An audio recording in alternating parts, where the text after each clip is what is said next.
Hello everyone, welcome back to the channel. Hope you are doing well and fine, and in today's video I'll be showing you Scotiabank EMR012 how to fix. So without wasting any time, let's just jump right on the video and make sure to watch this video till the end and follow the steps as well. What does EMR012 mean? EMR012 usually appears when Scotiabank can verify your identity or device during sign-in or while favoring an action.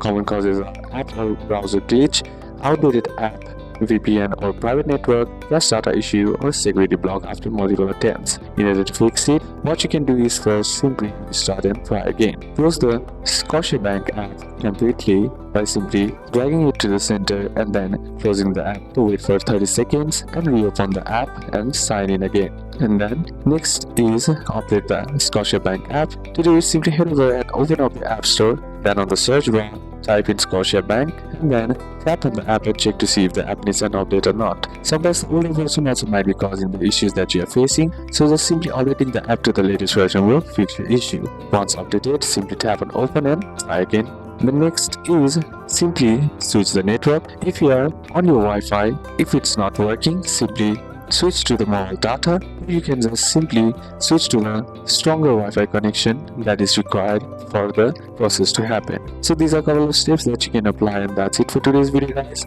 Hope this video was useful to you. Leave a like if it did, comment down any questions that you have, and see you soon on the next one.